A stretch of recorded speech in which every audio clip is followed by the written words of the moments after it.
maskini wangu. Hawajui kama mtoto alitoka. I'm telling you the story, you can ask this man. Hawana habari mtoto. So let me tell you, mtu asiye kuambia uhitaji pesa, you need the money. Ukiwa bila pesa unataka. Ni mbaya sana. You need the money. Listen. Kwa tunakaa na bishop na apostle Mano Ngozi. Hii niyo yako mzima. Kwa tunakaa. Ya maisha mama. Ile maisha mama. Leta hiyo Mano Ngozi nitumie. Kwa tunakaa na huyo pastor anaitwa Reverend Apostle Maina na juzi tulipata na huyo walinipenda tu. So tunakuwa na kamiti. Sasa siku moja kuna pastor wangu pastor mmoja rafiki yao alienda na wao mahali. So alifanya nini? Hakulipa pesa. Jamaa alianza kutusia mbele yao. Akasema Mr. Begi na watu bro, huyu asikuja hapa tena. Nikasema sasa kama baba na keme hivi mtu ajilipa pesa. Mungu nipatie pesa. You need to have money. Listen. Oh, yes. Hapo katoto kakakua. Saa hii kako boarding kako na 13 years. Amina. Ameingiza kufikia mwezi wa 8 atakuwa 13 years. Very handsome boy. Sasa mtu anaweza uliza walijua ni survive. Mungu akakuja akanisaidia tu. Kuna mahali kunaitwa Utawala Fagilia.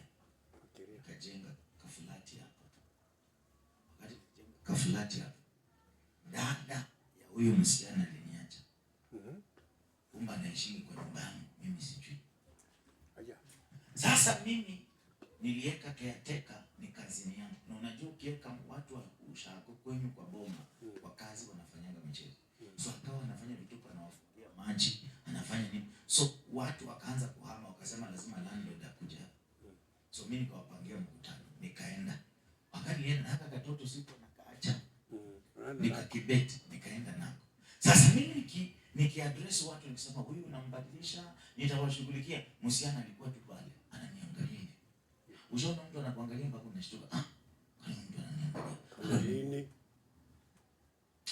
Nini nataka kujua. Kwa nini ananiangalia? Kaza, madam, kwa nini unaniangalia hivi? Akashtuka. Sasa watu wakianza kurudi kwa manyumba yao, nikamwambia kwa nini unaniangalia? Akaniambia, "Kai, mnafanana na kijana mwingine hapa alikuwa anaitwa Chris. Lakini wewe ni mnono, yeye alikuwa mkonde." Kweli mnafanana. Lakini mnafanana. Nikaanza kuuliza, alifanya nini? Kai, ati dada yangu alifanyia huyo msichana vitu. Mimi naombeanga huyo kijana mali yako. Mungu ambariki. Alifanya nini? Mama. Hata ukiniona sina mali, ni mama yangu. Ni nani huyo? Huyo msichana ni gani? Akasema Lena. Na kwa the mother of my kid anaitwa Lena. Kitu kaniambia nimwambie. Ama nikanyamaza. Nikasikia nimwambie, nikaanza kumpatia story. Mtoto mwenyewe ndio huyo. Alisurvive. Msichana alianza kupiga nduru. Wale watu walikuwa wameingia kwa manyumba. Wakarudi. Ikabidi tena nianze story. Yeah. Story.